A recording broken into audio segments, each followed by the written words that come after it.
Hello, Queen City. It is time for us to take seats and start this meeting. Today, we are in for a treat, and we're going to enjoy this wonderful day. This is the last Tuesday of Black History Month. So I just want to remind you, as it is Book Week, Black Children's Book Week, as a Black author, just to remember to embrace books of all diverse ethnic groups, right? So today we're going to start our meeting on time, and I'm going to call up our president, the tyrant today.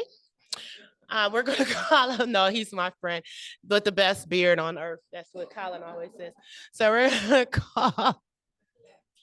to call up the good doctor, our president.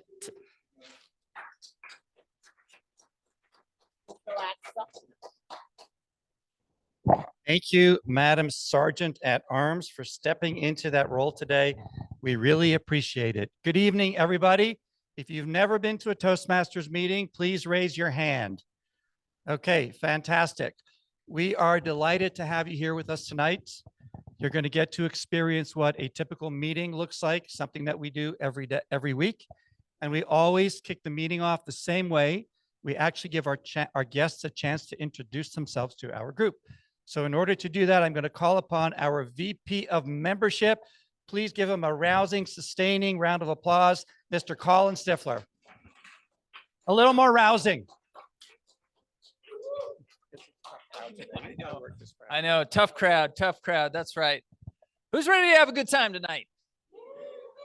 Yeah, it doesn't sound like it based on that right there. If you're here to have a good time, do a little speaking, do a little leadershiping, give me a hell yeah. Yeah, all right, we'll take that. Well, welcome everyone to Queen City Toastmasters. A big shout out to all of our guests and especially our first time guests.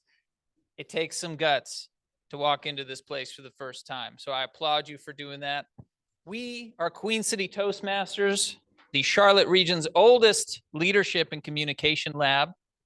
There's a lot of great people here, a lot of people from different backgrounds, different walks of life, different values, but we are all united in our desire to become the best version of ourselves.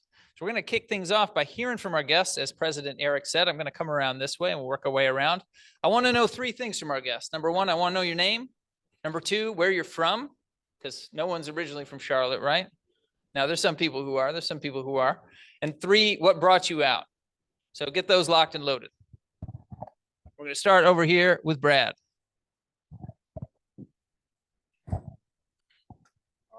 My name is Brad Sowerby. I'm from Portland, Maine, and I'm terrified of this. So thank you. That's why I came out.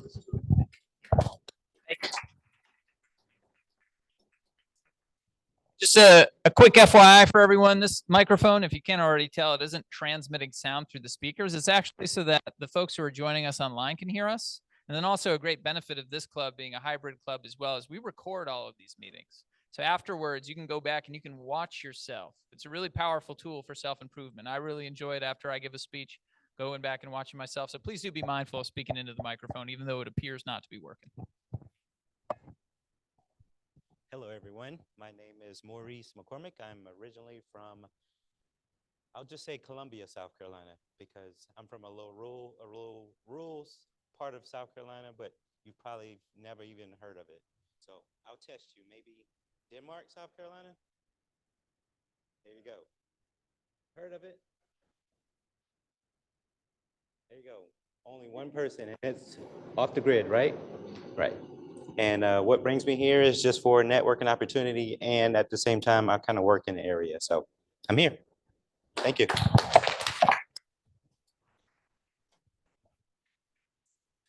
Yep. Everyone, my name is Hassan from Greensboro, North Carolina. I'm here to, again, improve my public speaking skills and be more consistent.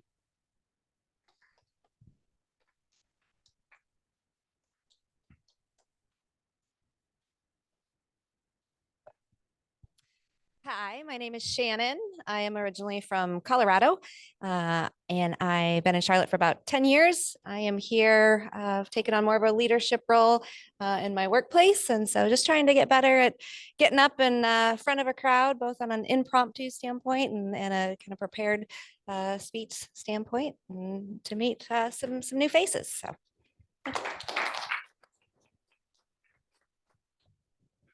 Good evening. I'm Alexis Patterson. I'm from Durham, North Carolina. Yeah. I'm here because, well, this is like my last semester in college, and I'm going to school for project management, by the way. And I just need to learn how to talk to people versus talking at them, or just talk more and learn more skills so I can be successful in my career. Good evening, everyone. I'm Harry Josen. I'm originally from New Delhi, India. Been in Charlotte since 5 years. Came here for my MBA, before that to Boston. I'm also taking up leadership roles now. So I'm very good with presentations, roundtable, chit-chatting. But when someone gives me a mic, it's gone, right? So I want to change that now. Thank you.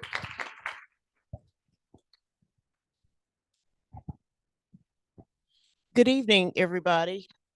I'm Jody, and I am the president of the Friendship Toastmasters here in Charlotte, Friendship Missionary Baptist Church off Beatty's Ford Road.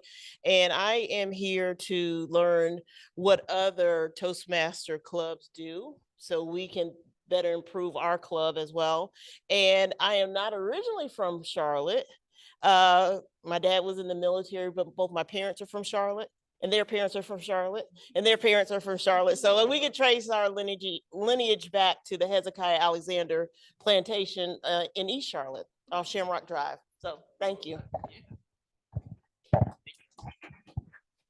Last time, Mr. Robinson, last time. I am the recurring guest. I'm Wiley Robinson. I'm from Pensacola, Florida. I'm with Danish, my wife. And so this is fun.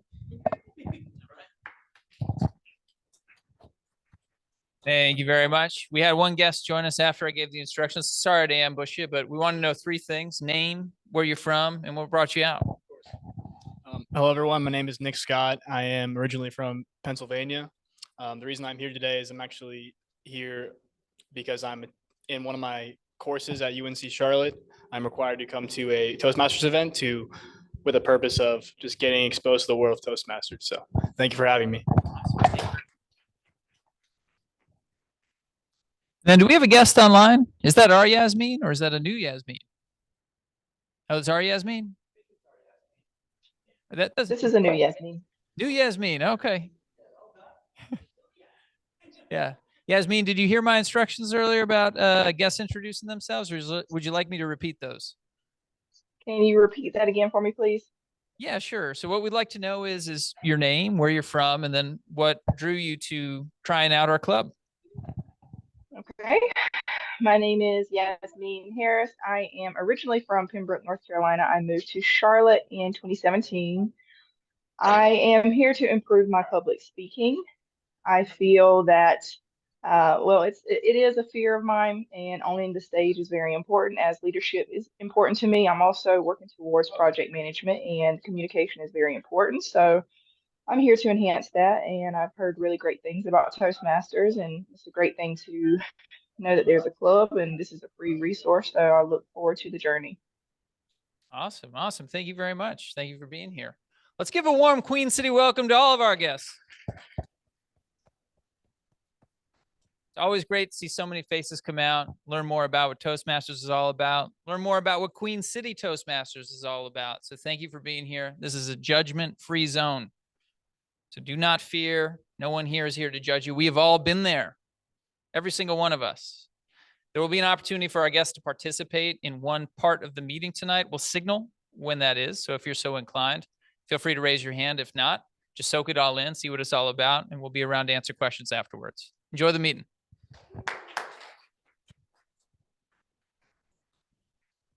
Thank you, Colin. Welcome again to everybody. I'd like to mention a couple of things. In front of you, somewhere on your table, you'll see one of these, which is today's agenda. And meeting roles and people's names are listed on the agenda. Members sign up for different roles every week. And so depending on what you want to do during the meeting, you can select the role and prepare for it ahead of time. And you'll hear explanations of the roles as people come up here and stand in front of you. Second thing I would like to do is we have a new member who I don't think we officially welcomed, and that is Tavares. Thank you. And can you please join me up front and give Tavares a warm welcome?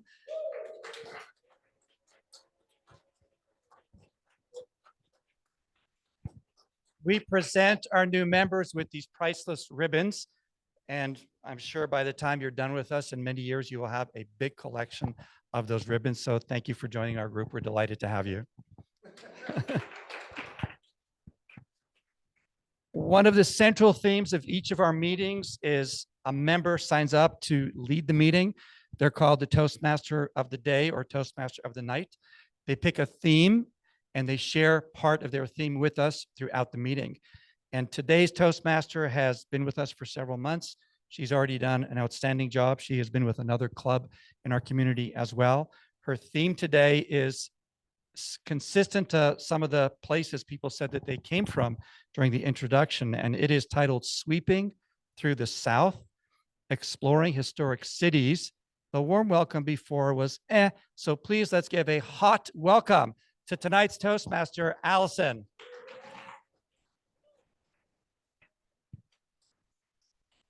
Thank you so much, Toastmaster Eric. I was very fortunate a few weeks ago to meet up with college friends, live all up the East Coast, and we met up in Savannah. I had been to Savannah many times over the years with my family. We would drive down from Maryland, go to Hilton Head, and usually spend a day in Savannah. And because of this, I thought I knew Savannah. But little did I know, we did a ghost tour the last night when I was in Savannah. And this ghost tour then also led to a lot of history of the city of Savannah. And what I realized from this 2-hour experience was I didn't know Savannah. I knew walking around the streets, I knew the water, but I realized how many times when we're places, or we could even apply this to people, do we just see what's right in front of us and we don't know how a city became the way that it is or why it's moved the way it is. And I just realized I had a much deeper appreciation for the city once I knew the background and why it was the way it was. And so tonight I picked some different southern cities that are in relative distance to us, and hopefully maybe some of you have been to them, and just to understand of how these cities got to where they are. Since I brought up Savannah, how many of you here have been to Savannah? So we got a good group. Let's get a little background of the history of Savannah. Savannah is nicknamed the hostess city of the South and is actually the oldest city in Georgia. It was established in 1733 when General James Oglethorpe and 120 passengers on the ship Anne landed on a bluff along the Savannah River. Oglethorpe named the 13th and final American colony Georgia after England's King George II. And Savannah became the first city of this new land. Under Oglethorpe's direction, the city of Savannah was laid out in a series of grids, allowing for wide streets and public squares. Considered America's first planned city, Savannah had 24 original squares, and 22 still exist today. A few decades after the founding of Savannah, it proved to be a very strategic port city for the American Revolution, and then years later for the Civil War. Savannah suffered 2 devastating fires that left half the city in ashes in first 1796 and then again in 1820. 1820 also saw an outbreak of yellow fever that killed nearly 1/10 of the population. With the wars fought, the fires, the disease, numerous mysterious deaths, and Savannah being very dependent on slave labor for their agriculture, there was a lot of death in Savannah, and therefore many bodies were buried. And what's interesting about Savannah is Savannah built buildings, roads, shops, restaurants over cemeteries. And therefore, when you're in Savannah, in the historic area, you're actually walking over bodies. And this is part of the reason why Savannah is looked at as a haunted city. It is thought that a lot of people buried here come out of their grave to get their revenge. I am now going to bring up some friends to help me here this evening. We can never run a Toastmaster meeting alone. I am first going to bring up my inspirational thought master today, and that is going to be John to provide us some inspiration this evening. Thank you, John. Good evening, fellow Toastmasters, most honored guests here at the Vine as well as online. It is true, my job and role tonight is to be inspirational, something that will help you embrace this meeting with vigor. Now, I've been doing Toastmasters for a number of years, and it is my feeling that a lot of the struggle of our journey within improving our communication skills all has to do with what's between our ears. That inner destructive voice, you know the one I'm talking about. The one that almost makes us anticipate a negative outcome before we've even had a chance to stand up here. Something that voice that's looking for self-reassuring evidence that we don't quite have what it takes. Is everyone familiar with the statistic that we fear public speaking more than we fear death? Think about that for a second. People would rather be 6 foot under than in this space right here, right now. We talked about it. And whenever I think of what drives that fear, it is that inner destructive voice. And whenever I think about overcoming that destructive voice, I can't help but think of the story of the two wolves. Now, a few of my veterans may have heard this one before, but I'm guessing that our newer Toastmasters have not. So let me indulge you. There's a little boy. He's out in front of his house and he's learning how to ride his bike for the first time. He's pedaling and he falls over, gets back up on the bike, pedals some more, falls over again. And after the third time and failing, he throws his bike down in disgust, dejected, begins to cry. Now, his grandfather's been watching him from the porch the whole time. He waves him up here. Son, what seems to be the problem? Grandpa, I tried and I tried. I just can't do it. I'm not good enough. I'm never going to learn how to ride a bike. I quit. Grandfather pauses for a moment. Says, son, do you know you have two wolves living inside of you? That's right. A good wolf and a bad wolf. The good wolf, he is your biggest fan. He knows that if you put your mind to something, there is nothing you can't do with a little persistence. And that if you fail, that it's just yet another opportunity to learn and to grow. Then there's the bad wolf. And the bad wolf doesn't even think you should bother trying something new. It's just going to result in failure. He's looking for a reason to say, see, I told you so. You're no good. Why humiliate yourself? And these two wolves, they will battle back and forth your entire life. And whichever one wins will determine the man you become. So I want you to go back out there, get back on that bike, listen to your good wolf, and keep trying. The son reluctantly says, okay, Grandpa, I will. But I have just one question. Which one of my wolves is going to win? He said, that's easy, son. Whichever one you feed. Whichever one you feed. The moral of the story is, Toastmasters, we must remove that negative voice, that inner voice within our heads that's limiting our capacity. Listen to your good wolf.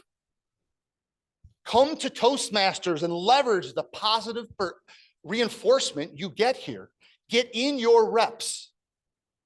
This is not a life-threatening exercise. Toastmaster.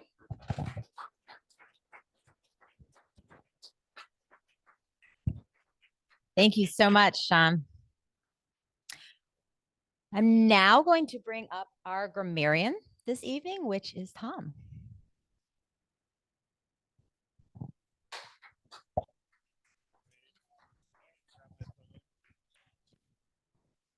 The definition on my phone. All right, good evening, everybody. I will be the grammarian tonight. My role is threefold. I will keep track of filler words that everyone uses when speaking. Trying to avoid using filler words myself right now. The point of this is just to bring attention to your use of filler words so you can be aware of it going forward. The second part of my role is to maybe keep track of good sentences that people say. I might. If I don't, it doesn't mean nobody said anything good. And then my third, the third part of my role is to introduce the word of the day. And the word I have chosen is arduous. Yeah. Thank you. Arduous means hard to accomplish or achieve, or marked by great labor or effort. It is an adjective. Used in a sentence, it was an arduous task to come up with a word of the day today, but I managed to do it. I will also be keeping track of everyone's usage of the word of the day. Thank you.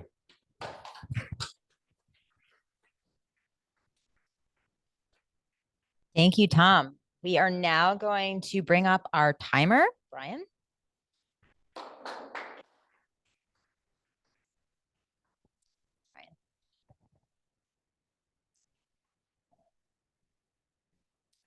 Greetings, Madame Toastmaster, fellow Toastmasters, and guests. As timer, I will time the table topic speakers, formal speeches, and the evaluations. I'll also alert each speaker of the time they have left using the green, yellow, and red cards, which denote a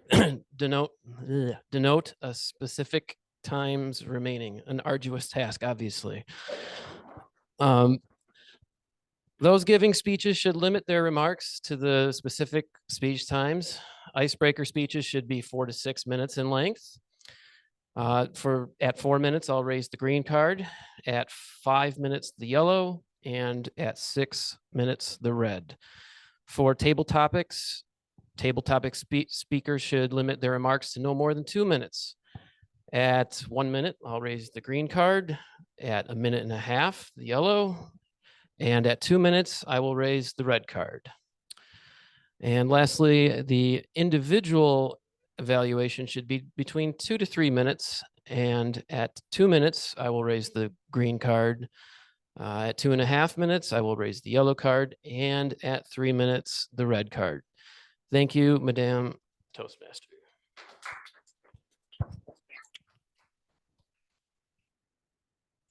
Thanks, Brian. We're going to now jump into our second historic Southern city, which is Charleston. Charleston is the oldest and largest city in South Carolina. It was established as Charlestown in honor of King Charles II of England in 1670 by English settlers from Bermuda. It adopted its present city name in 1783. This is something I didn't know. It's actually known as the Holy City because it has a history of religious tolerance during a time when a lot of the US actually wasn't tolerant of religion. And that city's skyline is defined by over 400 church steeples. Like Savannah, Charleston really thrived as a port city with its strategic location. And this really helped it lead economically through the 1700s, first with trade, and then with trade and growing of rice, indigo, and later cotton. Charleston played a pivotal role in the Revolutionary War. It was the site of the first decisive victory for the American colonies in the Revolution at the Battle of Sullivan's Island in 1776. Charleston's known for its old money, its architecture, and this really became on display during the 1800s as the city thrived as a major hub of trade and of culture. With slavery being such a vital part of their economy, this led to South Carolina succeeding from the Union in the 1860s, which was a major event leading to the Civil War. The Civil War had a profound effect on the city as the first shots of the war were fired at nearby Fort Sumter. This was in the Charleston Harbor.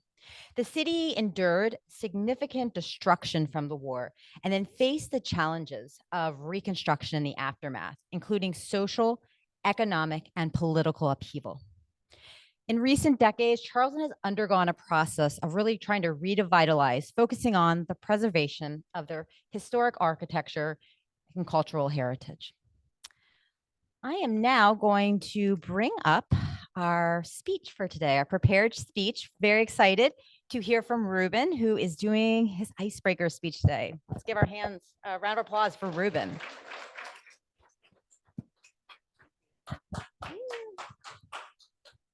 Well, thank you. As it was said, this is my first speech, and I was asked or told that this is tradition to start out with an icebreaker.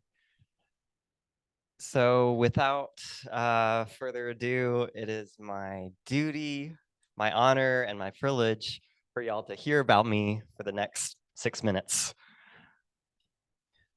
I want to break this up into 3 main parts of who I am right now, and I'll give a little bit of history of where that comes from, as well as I want to close with who am I becoming. You'll hear some core parts of who I am, and then, well, where am I going with those things? And since I only have a few minutes here, I'm going to talk about myself in pointing out some of the core traits that I see in myself. And one of those core traits is a love of learning. I feel like even though I graduated college 3 years ago, that my love of learning has only increased since then. And I love the different types of learning. I love the kinds of learning that are the things that you read in books, knowledge learning. I love philosophy, history, biology, and cognitive science. But I also really enjoy the kinds of learning that are not knowledge-based. I've been skateboarding for multiple years, and I'm very not great at it, but just the act of that sort of repetition of physical learning is really fun for me. And I think a lot of that comes from my dad. He's a really curious person as well, but it manifests really differently. But I can see a lot of that comes from my dad and his curious mind. Another core trait about me is I love being outside in nature.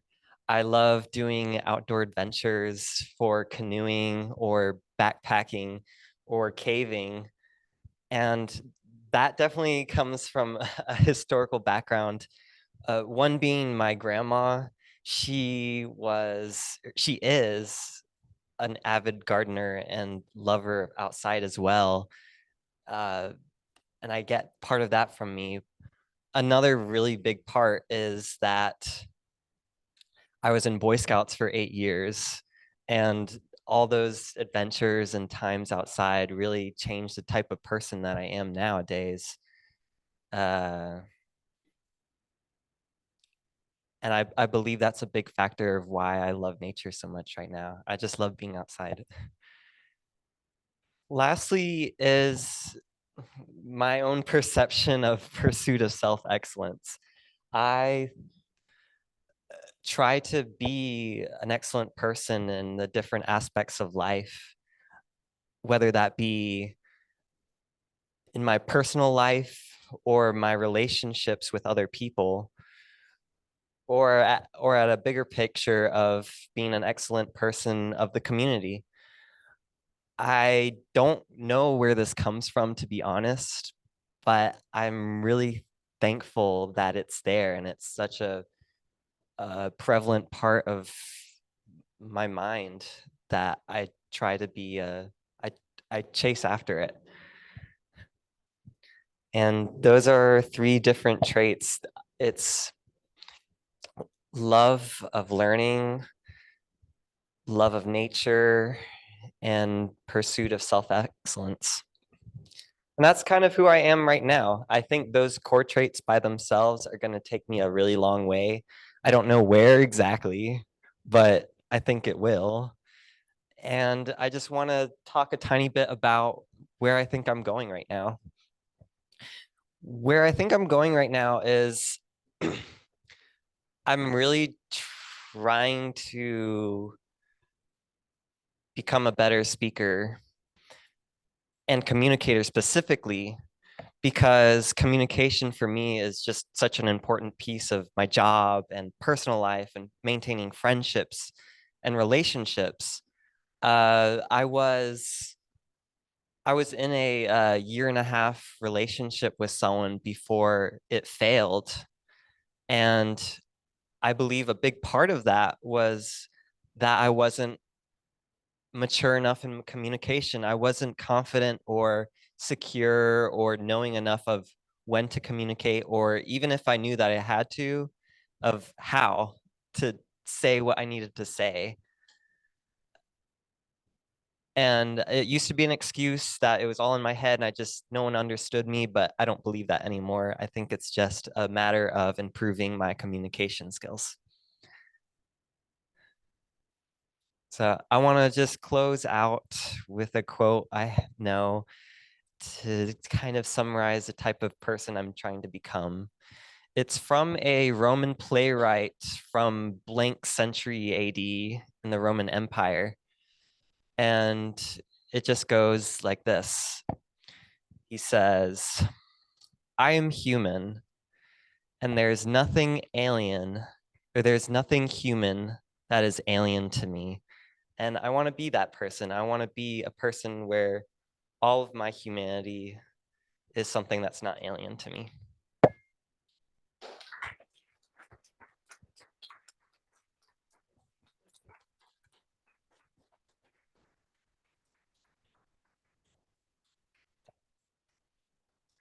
Great job, and congratulations on doing your first speech, getting your icebreaker out of the way. Fantastic job. For our 3rd Southern city today, we are going back to Georgia. We're focusing on Atlanta. Atlanta's history dates back to 1863, when Georgia decided to build a railroad to the Midwest. The city was founded in 1837 as the southern terminus of the Western and Atlantic Railroad line. This actually led to its initial name being Terminus. Later, it was renamed Marthasville after the governor of the time, Governor Wilson Lumpkin. Finally, and this was after almost 10 years after it was initially founded, it was renamed Atlanta. The railroads played a crucial role in Atlanta's growth, making it a transportation hub.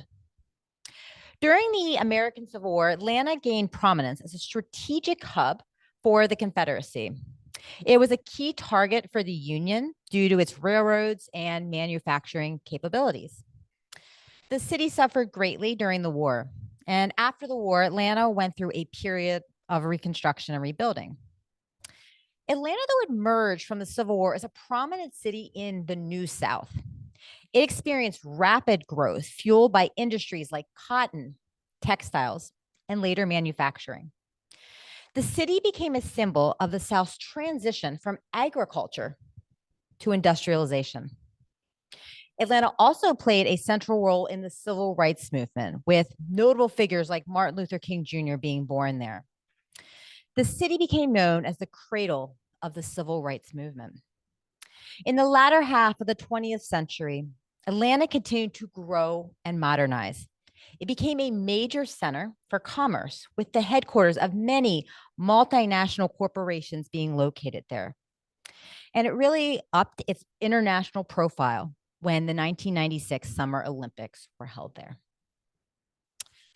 We are now going to transition to our impromptu speaking portion of the evening. I am going to bring up the amazing Andrea Chocolate Butterfly Williams to do our table topics this evening.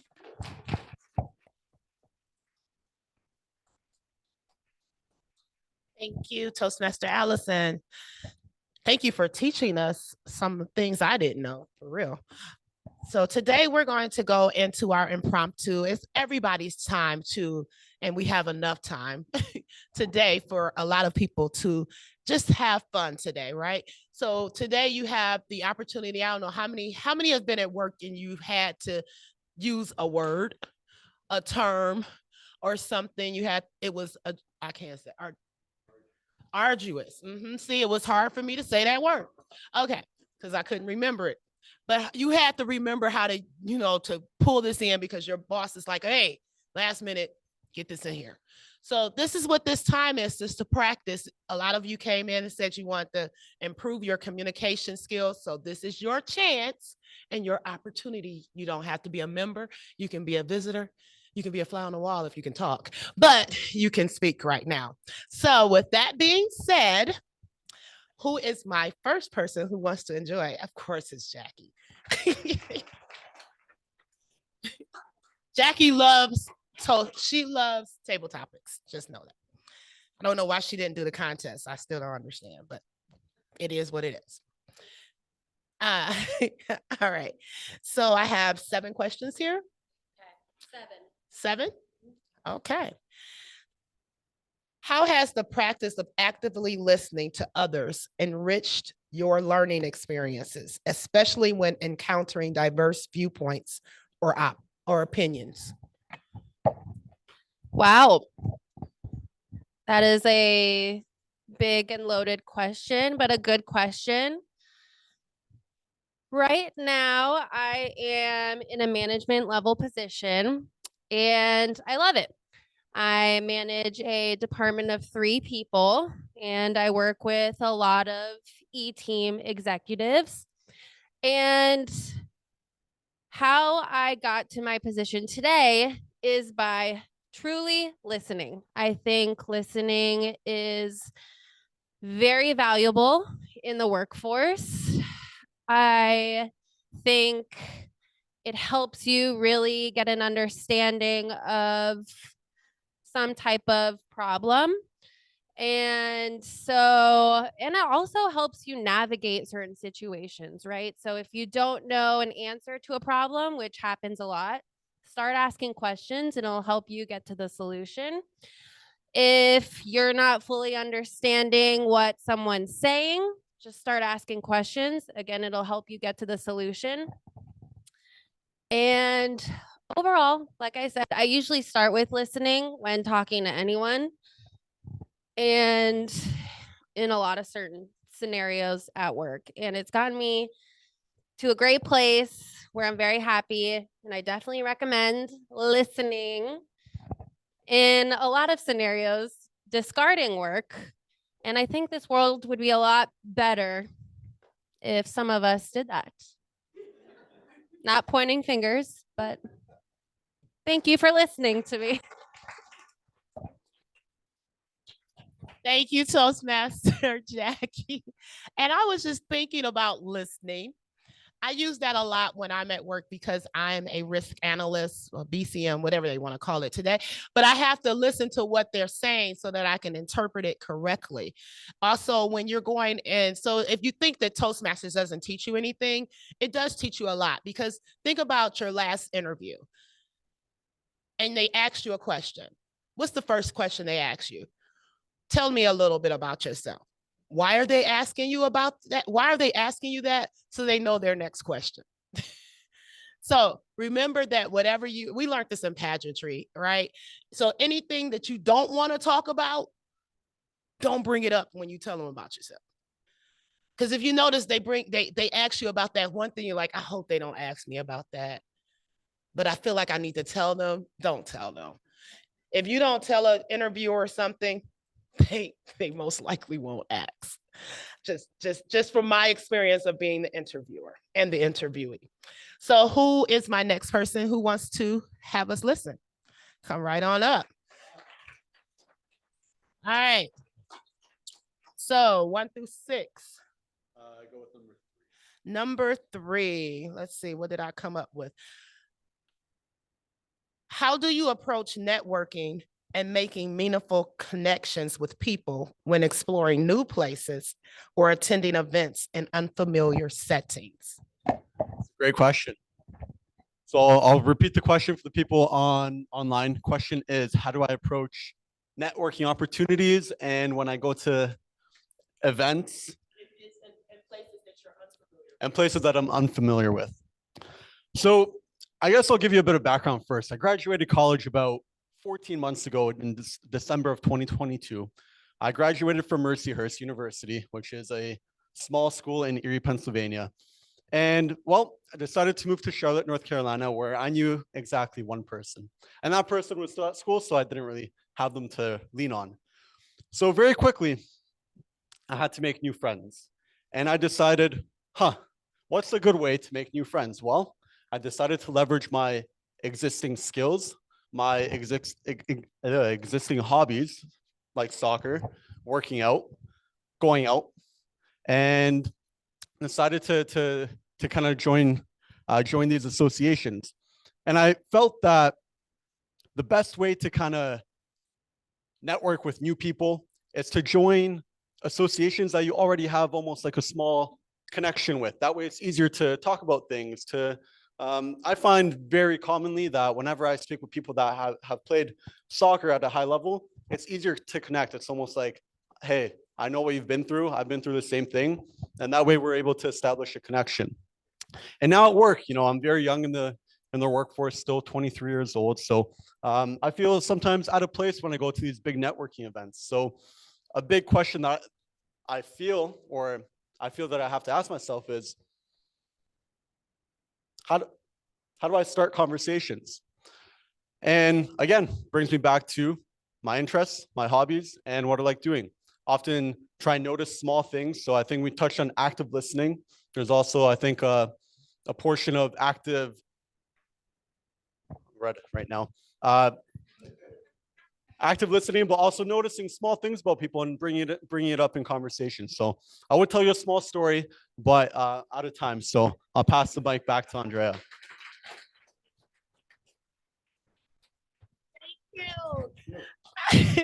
So I was at a conference earlier and they were talking about how you use storytelling to get a grant, basically. And what we do is we tell the wrong things. Again, we tell things people don't want to know. So by the time it's time to tell the things we wanted to tell them, we're out of time and they're walking away. So one of the good things that I'm going to teach you today, which we learn in Toastmasters, is how to tell your story.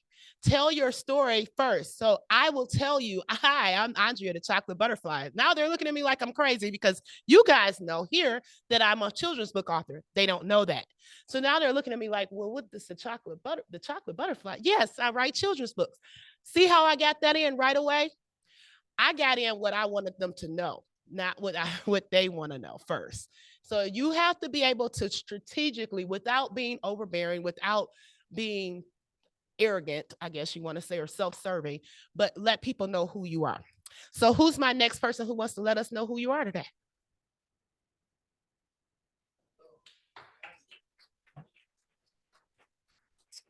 All right, our newest member. Congratulations, by the way. So we have 1, 2, 4, 5. Okay, share a story about a time when you encountered a challenge while exploring a new place or learning something new and how you overcame it. You need me to repeat it? Yes. No problem. All right. Share a story about a time when you encountered a challenge while exploring a new place or learning something new and how you overcame it. Again, this is an arduous question for me. So, wow.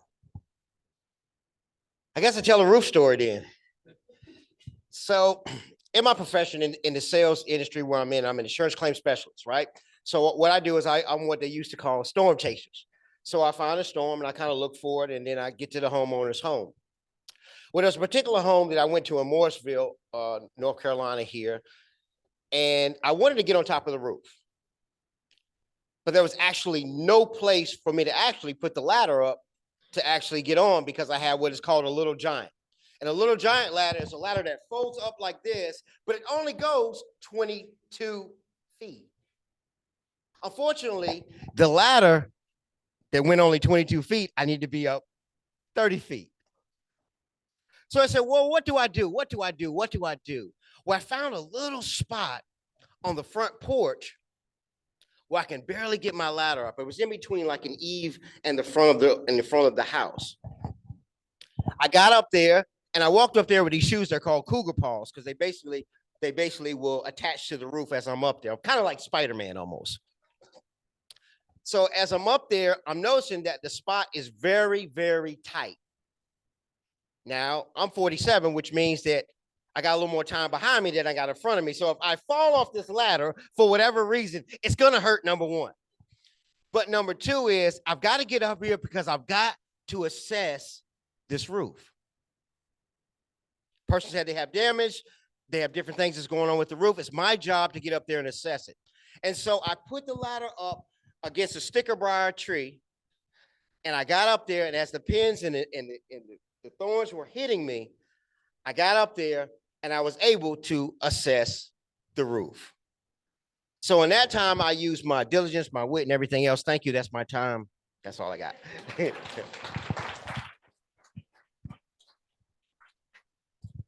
Thank you. Okay, so that was an example of telling a story and keeping them wanting to listen, right? Because we wanted to know what happened. Did he fall off the roof? Well, apparently he probably didn't, but he did, but he figured it out. So that's sometimes you have to be put in a position where you have to be figured out. Just figure it out. Do we have more time, Toastmaster?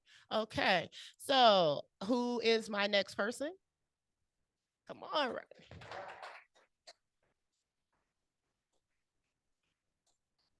All right, number 1, number 2, number 6. Okay.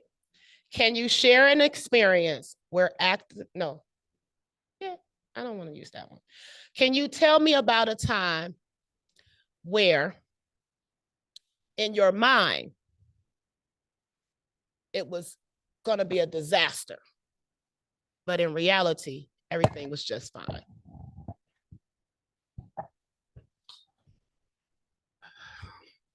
A time where something was going to be a disaster in my mind, but it ended up working out in the outcome.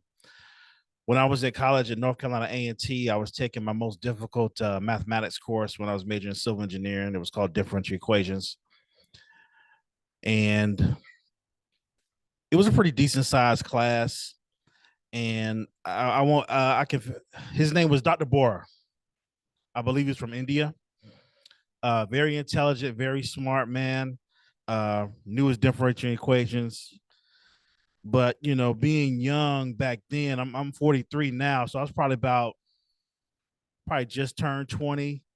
So I know I'm telling my age. So it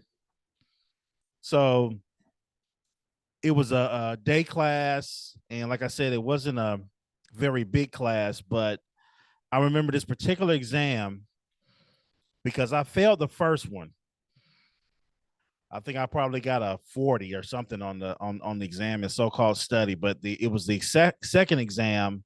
I studied. I was so nervous. I was going to the math lab. I said, man, I got to get my grade up. But I thought I wasn't gonna do that well, but when I got the exam, I was like, hey, this is pretty smooth because I mean, basically everything that I went over and everything that I studied, I'm able to do the work. So, and I ended up getting an A on the exam. So it ended up working out. So that's my story. So. Thank you. So he just showed us a way to tell a complete story and give you the ending within the time period before the person walks away. So I just want you guys to understand it's not as bad as you think. So you may have come in here tonight thinking, oh my God, this is going to be so hard. But in actuality and reality, everything turned out just fine. Can we all agree? Toastmaster Allison. Thank you for those great questions. I love learning more about people. It kind of goes into my theme of really when we explore cities, or same thing here, people, how we can just know so much more than what we get from kind of just surface level looking at things. Final Southern city tonight. Couldn't end the evening without talking about Charlotte. Right, yeah, a little applause here. As in most of the southern cities, Charlotte initially had Native American tribes living where the city is now located. The Catawba and Cherokee were prominent tribes in the Charlotte region. European settlers began to arrive in the mid-18th century. In 1755, Thomas Spratt and his family settled in the area, establishing the first permanent European settlement. The area was known as Charlotte Town, named in honor of Queen Charlotte of Mecklenburg-Strauss, who was a consort of British King George III. Charlotte played a significant role in the American Revolution. In 1775, the Mecklenburg Declaration of Independence was allegedly signed in Charlotte, making one of the earliest declarations of independence from British rule. The city was also the site of the Battle of Charlotte in 1780. After the war, Charlotte had a lot of economic growth from cotton farming and from the discovery of gold, which led to the Charlotte Mint being established in 1837 to mint gold coins. During the Civil War, Charlotte was a center of Confederate activity. The city was a major supplier of textiles and other goods to the Confederate Army. After the war, Charlotte, like most of these other cities, southern cities I've spoken about, faced the challenges of reconstruction of the city. In the late 19th and early 20th centuries, Charlotte experienced rapid industrialization. Textile mills and manufacturing plants proliferated, and the city became known as a center of finance and industry in the region. And this led to Charlotte emerging as a major banking city. I am now going to bring up my general evaluator, who is going to evaluate different aspects of the meeting. Jamie, up to you. Thank you so much, Jamie. Thank you, Madam Toastmaster. I will be your general evaluator this evening. I think another tradition of the South and Southern individuals is providing honest and polite feedback. And that's what the evaluation portion of the meeting is all about. I think there's a saying, which is, if you don't have anything nice to say, you're not trying hard enough. And you're not providing constructive feedback. That's what this portion of the meeting is all about. So I will give my general evaluation in a moment, but I'll also bring back our individual evaluator, Eric, who will be evaluating Ruben's icebreaker speech.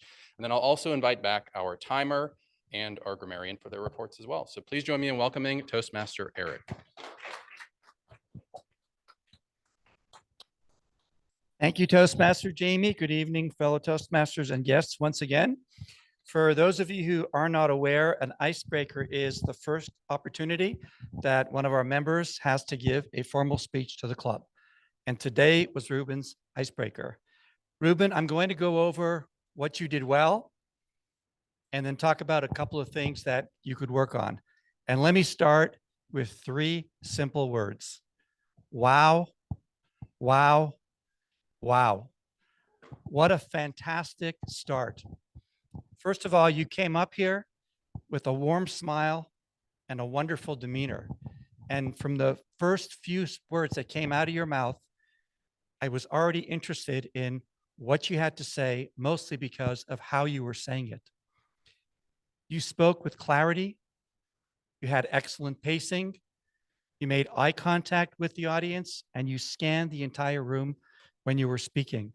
So I thought the method that you used when you were up here was really terrific.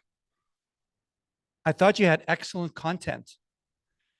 Part of what you did was storytelling, and you heard that from several speakers here tonight. Storytelling is a great way to communicate with the audience. And when you told a story, you brought us into your family. You talked about your dad. You talked about your grandma. You made us feel that we already knew you, even though you just stood up here and spoke for about 4 or 5 minutes. You also used some incredible words, and I wrote some of them down. When you introduced yourself speaking, you talked about feeling that it's your duty, honor, and privilege. What great words to choose for an opening in your speech.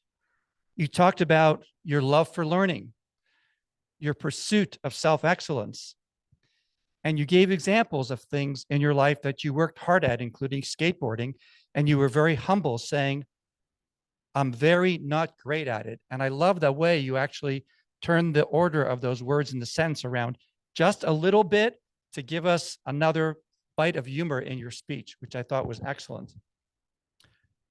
You also had a very strong opening and a strong finish.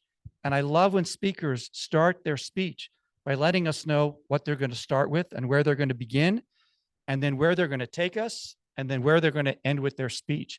And you did a great job when you did that. Just one thing I could think of to tell you to work on, which I think is going to come naturally, step out a little bit more, bring that warm personality and that smile to all of us, even just a little bit more. And I think as you move along in your journey, that's going to happen quite naturally. I really want to end with something that you said that I think is a lesson for all of us. And that probably is my favorite part of your speech, because every good speaker leaves their audience with a strong message. And this was the message that I'm walking away with from your speech. You said, I try to be an excellent person in all aspects of my life. I don't know where it comes from, but I'm really glad it's there. Ruben, we're really glad you're here. Thank you very much. Back to you, Madam Toastmaster. Back to you, Mr. Evaluator. Man, I got to follow that up. That was a fantastic evaluation, Eric. And congratulations again, Ruben, on your icebreaker speech. I agree. That's my favorite part of Toastmaster. Icebreaker speeches. You get to learn so much about people, frankly, sharing things that they probably wouldn't share in other contexts. And that's unique to Toastmasters. All right. I'd like to now bring our timer back to do the timers report or deliver the timers report. Toastmaster Brian.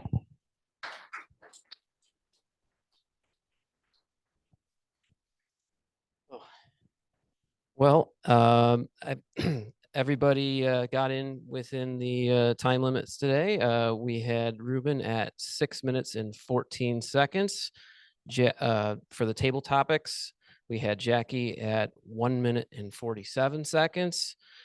Martin at 2 minutes and 16 seconds. Tavares at 2 minutes and 5 seconds. And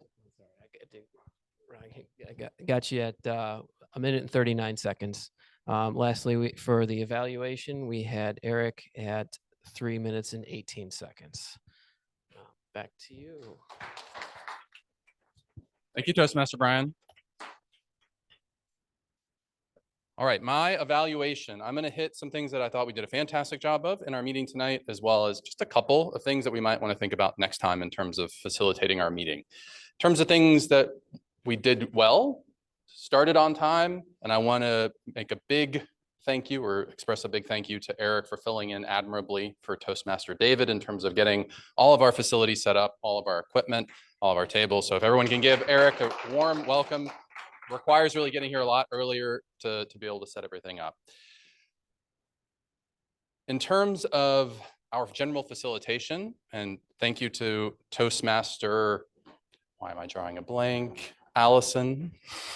I thought you did a great job with the facilitation of the handoffs and the introductions to all of our speakers tonight. So congratulations on that. John, fantastic job. And as always, in your inspirational, even though you've done it a number of times, you always make it seem fresh, like it's the first time you're delivering it. You had great vocal variety, great expressions throughout. So fantastic job as always. Ruben, congratulations on your icebreaker. I think I already highlighted that portion of the meeting. In terms of the table, or in terms of the Toastmaster theme of the day, that was fantastic. It's great to get those informative vignettes between all of our prepared parts of the meeting. So you did a good job of sort of weaving that in. The one thing I would maybe try to do a little bit more next time is how do you weave it even more into the next section? So how do you transition talking about Atlanta into improvisational speech? I don't have a great example for you, but if you could find some ways to kind of tee it up a little bit more and make it flow a little more naturally, that may be one thing to work on next time. Andrea, fantastic job as always on the table topics questions. A couple of highlights here. Jackie, great volume as well. So it's really projecting to the back of the room. That was fantastic. Martin, good use of space. Maybe next time lose the gum. Tavares, great use of humor in your table topics comments. And then Rockney, fantastic job as well as always. Andrea, I think what I liked about your question is they're rich, but they give a lot of space. They're complex, but they give a lot of space for people to make it their own and to kind of take it wherever they want. So that's the hallmark of a great table topics question. All right, my last comment for things that we'll do differently a little bit next time. As always, if we can sign up for roles a little bit early and not make it a last minute scramble to deliver a great meeting for all of our members as well as our guests. And then if you have a little bit of time at the end of the meeting, if your schedule allows and you can help clean up the room, break down the room, it can be a very arduous task if it's only a few people left to do it at the end. So if you can make time for that, that would be fantastic. And now I will turn it back to our Toastmaster. Oh no, grammarian, or grammarian's report. I even wrote it down. Okay.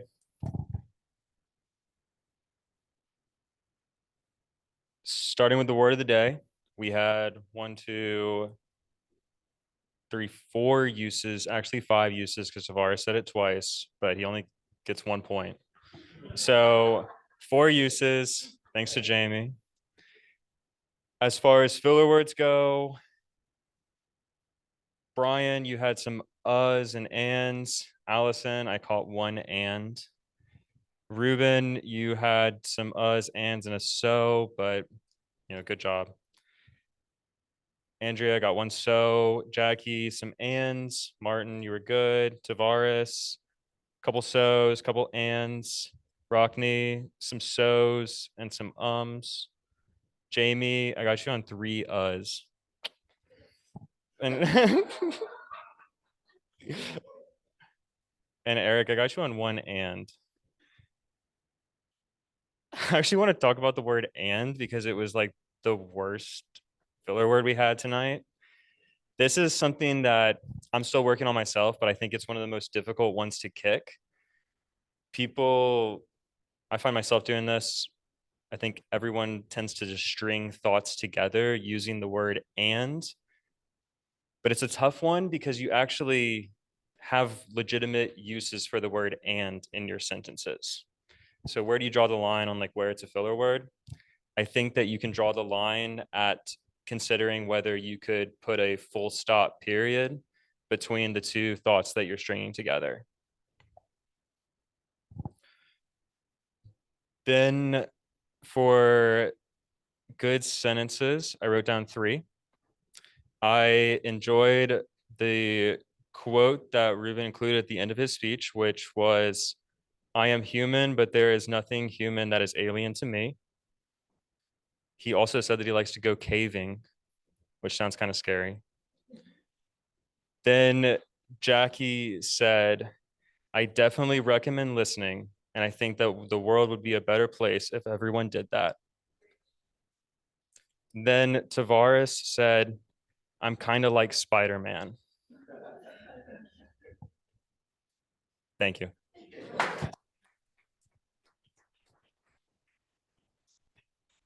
Thank you. I want to thank everybody for assisting me tonight. I also want, as I wrap up the southern cities, I hope everybody learned something, maybe at one of a city you've been to that maybe you didn't know. But something else I want you to take away from this is what I took away from my time in Savannah was that let's look a little deeper on things, like not take things at face value when we go somewhere, maybe learn a little bit more about, I never thought about why is Savannah have all these squares? I never thought about it. Same thing when we're encountering a person that maybe we've seen a couple times, instead of saying, how are you? Maybe asking, what was the best thing about your day? Just going a little bit deeper, I think can just really enhance our experience with not only places we are at, but also people that we are encountering. And with that, I will hand it back over to Eric. Thank you so much, Eric. Thank you so much. Big hand for Allison. Fantastic. I'm going to turn it back over to Colin, our VP of Membership, to take a stroll around the room and give our guests an opportunity to share their thoughts about tonight's meeting. Sir? Is that a good meeting tonight? Yeah, that was a banger. That was a good one. Queen City always brings the heat. I'm going to come around the room now. I'm going to want to hear from our guests. None of our guests got up during table topics, and that's okay. But that's the first time I've seen that in a little while. So I'm going to come around. I'm going to ask you generally for your thoughts about the meeting. I might sprinkle in a little impromptu question while I'm at it. So stay on your toes, stay frosty. We're going to start with Yasmin online because we got to her last the first time around. Yasmin, what did you think about tonight's meeting? Look, know which camera to look at. Excuse me. I just got off work. As far as tonight's meeting, it was very informative, especially around feeler words, because that's something that I need to improve. And I'm also preparing for upcoming interviews. So this will be a great resource to actually help me to be more confident in those. Awesome. Glad to hear it. Glad to hear it. And a quick question for you. What is your favorite place in the Southeast, aside from Charlotte? My favorite place in the Southeast? Good question. I would say Miami. Miami. All right. All right. We've got some Floridians in the house here, part of Queen City. So they like that answer. Yasmin, thank you so much for joining us. Come back anytime. Thank you.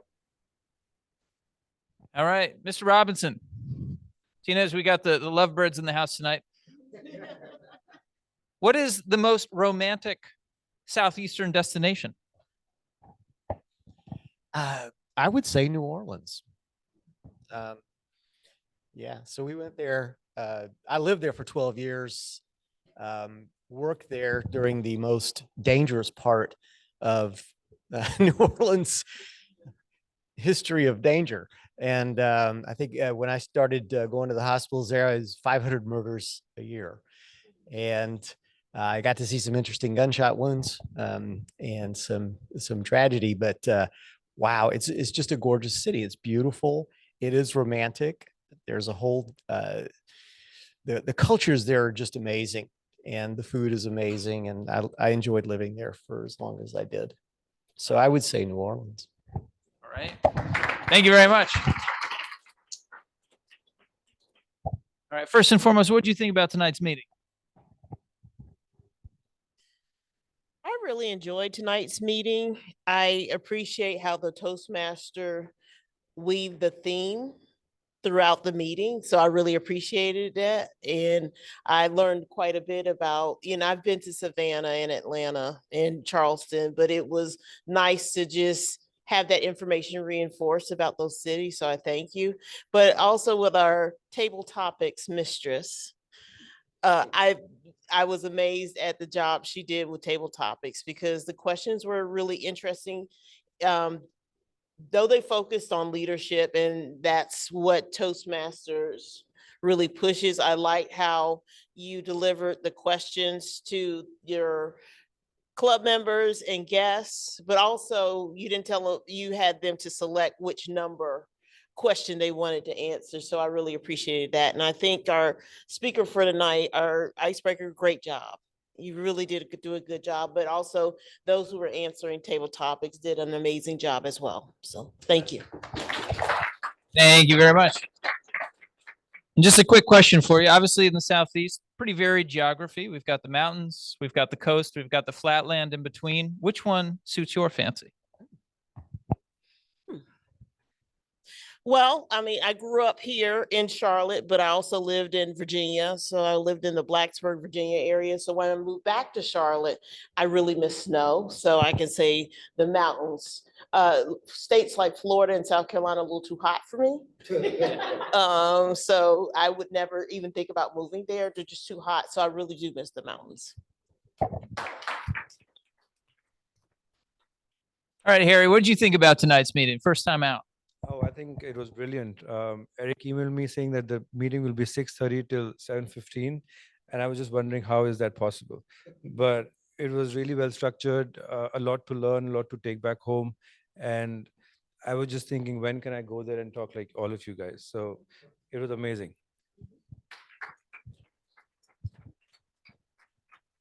My question for you, Harry, I'm guessing that before you moved to the Southeast, you probably heard some stereotypes about the South. Which stereotype has rung true? Well, it's not a stereotype, but one thing I noticed, probably I can talk about that. When I was doing my MBA in Boston, I used to oftentimes go for walks. No one used to greet me. It was very dry, probably like just a quick wave and you cross each other. But when I came for my internship to Charlotte, so I didn't move here. I just came for 3 months. And when I was crossing each other, someone said, like, just waved, and then, how are you doing? And that was like, really? Are you interested in knowing how I'm doing right now? So that was kind of a difference in the culture that I noticed when I came here. Thank you very much. All right, you probably grasped the pattern by now. I want to start off with, what did you think about tonight's meeting? I would say it was very informative. I hope to be, fluent with the speaking like y'all was tonight. It was very good. And yeah, I liked it. I enjoyed it. I'll be back. And my question for you is, this is a personal favorite of mine. You go down to the beach, if you ever do that in North or South Carolina, you can get fish with hush puppies on the side. Do hush puppies belong on the side of fish, in your opinion? I don't know. I don't eat fish, so I wouldn't know, but I do like hush puppies, so I'm gonna say yes. All right, we'll take that. We'll take that. Thank you. All right, thoughts on the meeting, joining us again. Yeah, absolutely. I was excited yesterday and Monday, and I knew I had this to look forward to. I really, last week was my first visit here, and I just, all the fun little facts that you get, and then just learning more about individuals and their experiences and their perceptions. And yeah, I hope to be as eloquently spoken as many of you. So yeah, it's a great group.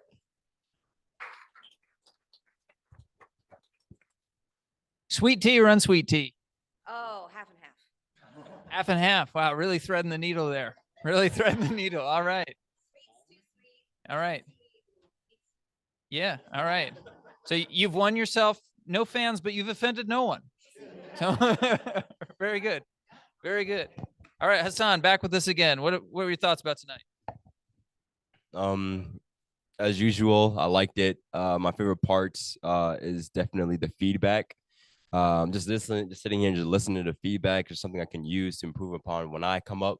I talked to Colin. I promised him I was going to come next week. I'll go up and do a typical topic. So looking forward to that. But the feedback was definitely the best part that I liked.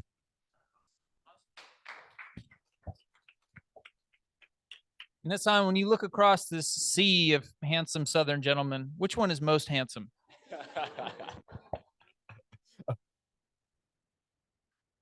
The beard. Yeah. It's really a stately beard over there, isn't it? And his wife does that. Let's give it up for his wife. That's a great job. That's a great job. All right, Maurice, what were your thoughts about tonight's meeting? Yeah, so tonight's meeting was very personal. I liked the way that the topics were, I guess, brought together and made everybody engaged to what, from the cities of the South to personal stories about individuals. So I like that spin.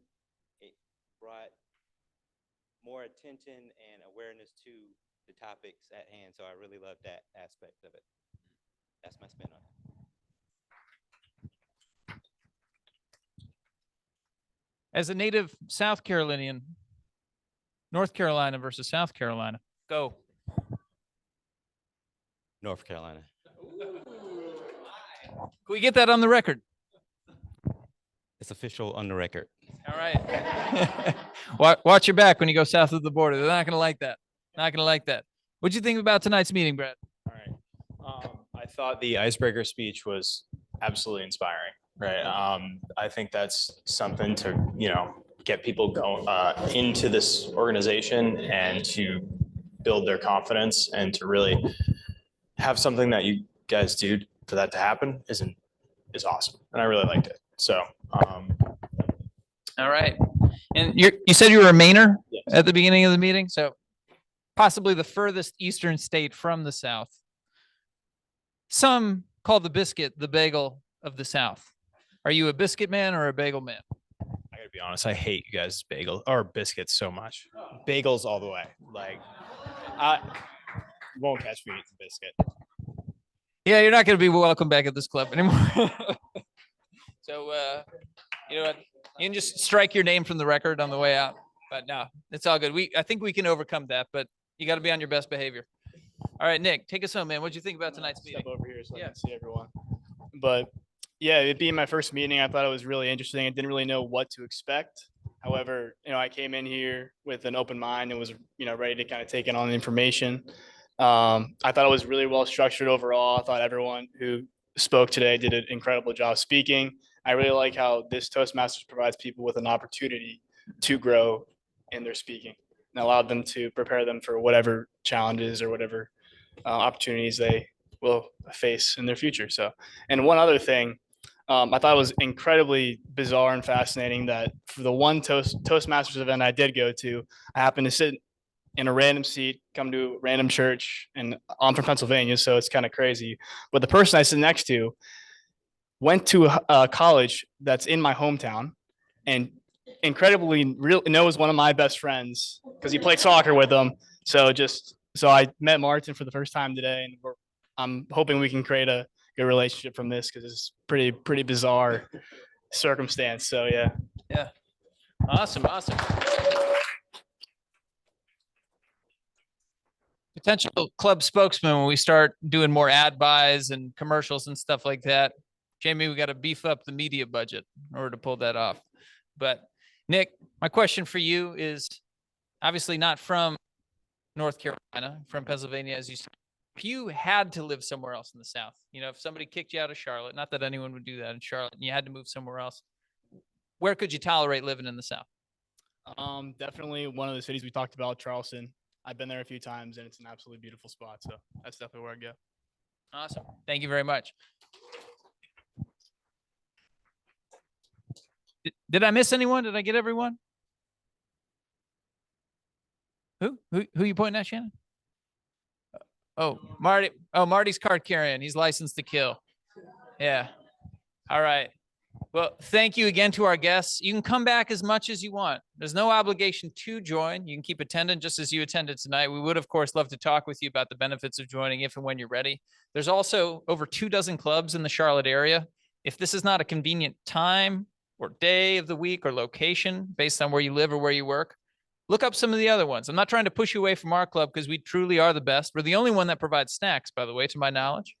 But would rather have you in the Toastmasters family if it's more sustainable for you to join another club. We understand that, but always welcome to come back out and hang with us again. So I hope to see you soon. Eric, Jamie.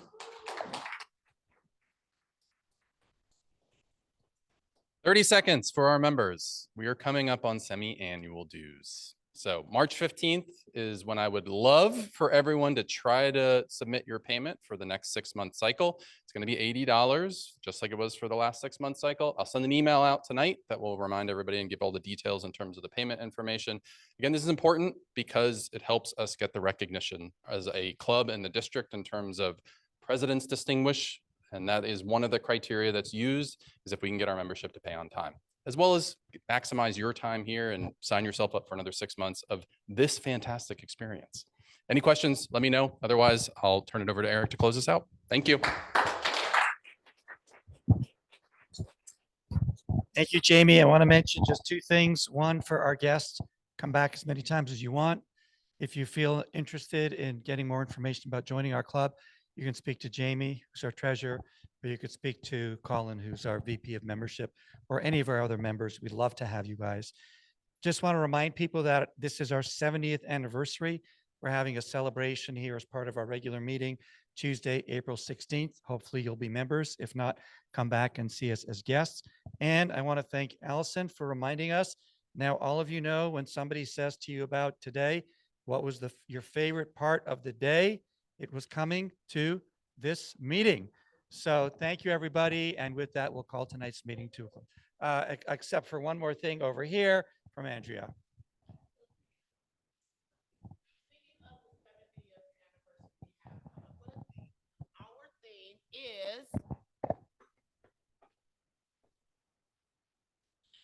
It's going to be the Platinum Speech Bazaar. So gala. So if you want to enjoy it, we're going to try to do something much better with the speakers. So we do have a special guest. Her name is Linda Marie Miller. She was the first runner-up for 2020 of the Toastmaster International Speech Contest. And she's a very phenomenal speaker and my friend. So we're going to have her come in. She's coming in person. So that's going to be great.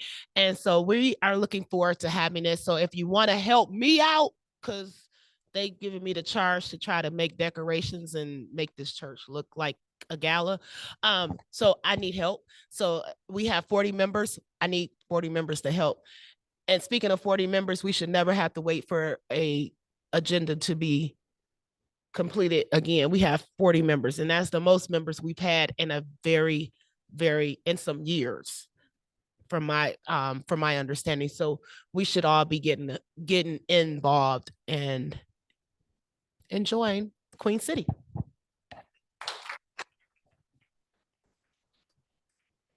That was an excellent plug, Andrea.